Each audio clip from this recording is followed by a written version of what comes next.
Сайн байцгаана уу та бүхэн таны өдрийн мэндийг хүргье. Монголын барилгын үндэсний ассоциац төрийн бас байгууллагын гүйцэтгэх захирал Батцах байна.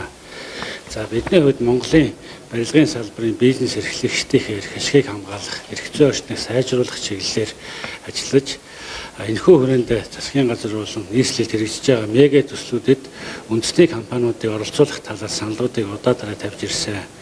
Бид бүхэн 2024 онд нийслэлийн төгжрлийг бууруулах төслийн нэгжтэй гэрээ байгуулж үүндээ үндэсний компаниудыг энэхүү томоохон төсөллүүдэд оролцуулах мөн энэхүү томоохон төслүүдийг хэрэгжүүлэхэд бидийн гэрээ буюу олон улсын гэрээний зохицуулалтаар хийх тэр зүйлүүдийг хамтран хэрэгжүүлэхээр бол бас гэрээ хамтран ажиллах санамжчих байгууллага ажилласан.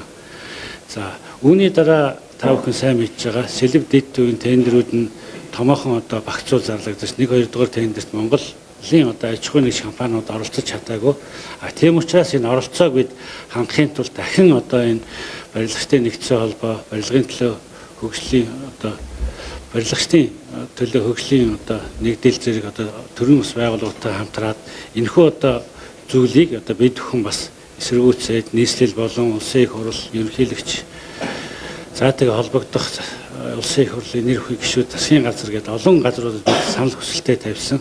Гэвч энэ асуудлыг бас бид бүхэн шийдэхгүй нэ гэдэг зүйлүүдийг саналуудыг удаа дараа тавьсан. Гэвч бас энэ 3-4 дугаар вакцины тендер дахин зарлагдсан. Харин бидний хувьд энэхүү асуудлыг монополийн эсрэг газар үндсэн хуулийн цэцгээд олон газруудад хүсэлт тавьсны үр дүнд энэ 3-4 дугаар вакцины тендерүүд нь төдөлдсөн юм аа. Тэгэхээр ийм учраас бидний хувьд энэхүү тендерийг 5 хувааж ингээд Монгол компаниуд оролцох боломжоор хангагдсанд бас Монголын барилгачдын өмнөөс бас баяртай байна.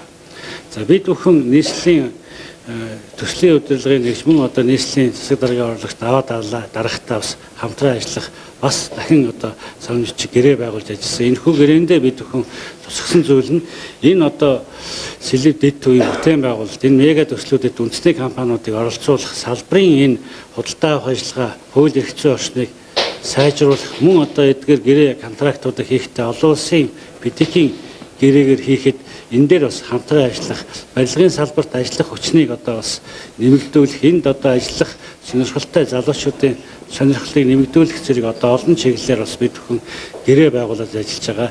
Энэхүү гэрээний хэрэгжлийг хангахад бид бүхэн бас өнгөрсөн хугацаанд нийтдээ 20 гаруй удаагийн уулзалтыг зохион байгуулж, ажлын хэсэг байгуулж ингээд ажиллаад явж байгаа.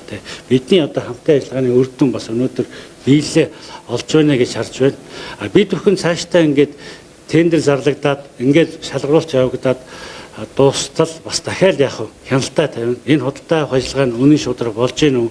Энэ хятадын гэрээ байгуулсан компаниуд нь яг тэр гэрээний дагуу үндэснийхээ бүтээн байгуулагчид энэ дотоодын худалдаа авалтуудыг хийж гин үү? Гэдгүүд дээр бид бүхэн хяналт тавина. Барилгын чанар дээр нь хяналт тавина. Бид бүхэн цаашдаа бол ингээд хамтын ажиллагаа бол аль талдаа бид ашиг сонирхлыг нийцсэн, эцсийн дүндээ Монголын эрх ашиг хамгаалсан, чанартай барилга оромсуулж барьсан энэ нөхцөл бүрдүүлэхийн төлөө бид бүхэн цаашдаа хамтран ажиллах болно. Баярлалаа.